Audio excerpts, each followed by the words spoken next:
Well, hello everyone. I'm excited to share my role with NAMI in the diversion program. Actually, I am a case manager, peer counselor, working in the working with clients in the court system, mental health court system. Um, we get a chance to work with clients personally, those who have been involved in the criminal justice system, they have pending charges, and we get opportunity to help them get that another chance. I'm not going to call it a second chance because in this program, people sometimes make mistakes, and so when you say a second chance, it might create limits for someone. But we help people get another chance, and they may need another chance over and over again. But individuals who are struggling with mental illness, and sometimes because they're struggling with mental illness, something may happen. They might get involved in the criminal justice system. Maybe they act out. Certainly, when you're suffering from issues like that, you shouldn't be penalized when you just need help. And so we're there in the court to help people get the help that they need and to get another chance. It's a do-over. And so I get a chance to meet people who are wonderful people that just need somebody to help them. And what I've discovered in life, we all need someone to help us. And if you don't feel like you've ever been in that position, you will find that somewhere in life you're going to need someone. So we're there to help people, and we're not only there to help them, but we're there in a position of understanding what they have gone through. And so that's why we're peer counselors. Many of us have lived some of these same experiences ourselves, and so we can sympathize and empathize with many of our clients. But we help them navigate the criminal justice system, the court system, and get them linked to services to provide the services that they need. And if our clients, if they go and they attend these services and they don't pick up any other charges after the end of our program, they get their charges dropped. And those services that they were linked to, they can continue in those services, ongoing with those services. Well, uh, to me, NAMI is, it's a network, a national network of people in social services, counselors, peer counselors, people from various walks of life and various experiences who are there. NAMI is known all around the country for helping people, and there are helplines that people can call.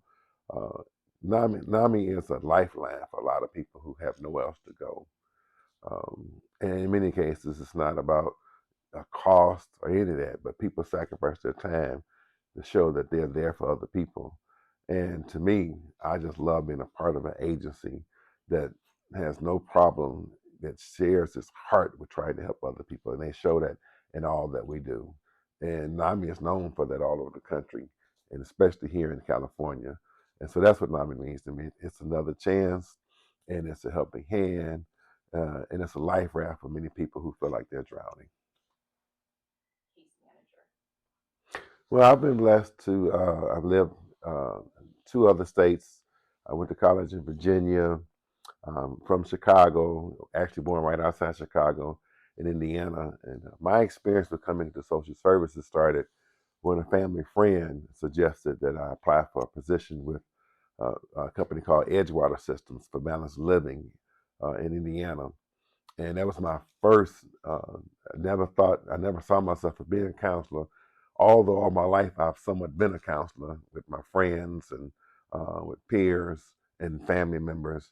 But they suggested, Anthony, you can do this job. And my first job was actually working um, in the family and youth services, helping people who were involved in the welfare system that the kids had been removed, uh, um, Division of Family Services, helping families to be reunified, or even keeping families from being dispersed.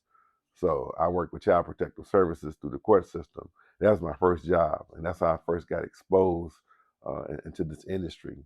And since then, I've had numerous jobs doing different things in the area of social services and in the area of crisis work. But I'm also clergy, so I come with clinical experience, but also come with pastoral experience.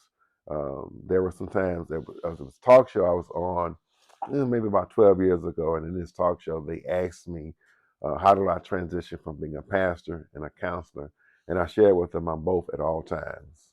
I'm there for spiritual guidance when people need spiritual needs, and I'm also there as a counselor to help people when they're struggling with mental health issues or trying to navigate difficulties of life.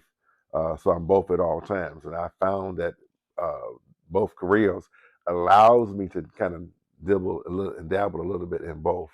Because when I'm at church, I have to be a counselor, and then sometimes when I'm out in the community and I'm working with people from a clinical perspective, I have to bring the spiritual aspect into it and give them encouragement as well.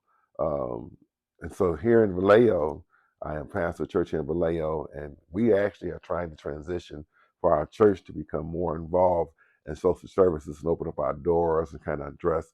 Uh, we typically have had a food ministry and things of that, clothes ministry, but now we're looking at what's going on in our community, and we're trying to open our doors to help people who are suffering with depression and other forms of problems, whether it be marital problems, family problems, people who are suffering from bipolar, just need a place to go, just to be that a place of understanding and wrapping our arms of love around people. So we're trying to do that just like NAMI is trying to do that. To me, recovering means that if I'm recovering, it suggests that I've gone through something. And recovery means to me just learning how to get back on your feet and get back in the game. And that's what we need sometimes when we recover. And, recovery is an ongoing process, because we're never at a place where we're fully whole. We're always recovering. It's always ongoing. And so to me, recovery is getting back on track, getting back in the game, getting back to a place where I can be functional, but I'm always in a place of recovering, where my life is restored, where now I can be back in a place where I'm always not only just receiving, but I'm giving. Because to me, life is always about helping others. When I recover, I get back to where I can put out the love that's been given to me. Well, let me just share with you. I know sometimes we're optimistic about things because stereotypically, sometimes we think if we're getting mental health services, it's a sign of weakness. We don't want to be stereotyped as someone that's crazy. Listen, all of us are at moments need help, and you'll be surprised that if you just take that step, just taking that step of faith, what can happen in your life. Never be afraid. Never be afraid to step out and ask for help because we all need help. But the stigmatism that goes with mental health illness sometimes really deters and makes people afraid or fearful, or they're worried about the labels that's placed on them if they get those services that are needed. I'm just here to let you know that you have nothing to be afraid about. You have nothing to be fearful about. If you need help, get it and get better, because every day that you don't get help is a wasted day. And I am Anthony Briscoe, and I'm a peer case manager counselor here at NAMI Solano County in the Mental Health Diversion Program. And I'm excited to be a part of NAMI, and I'm excited to be able to share whatever I've been able to share with you, and hopefully this inspires someone.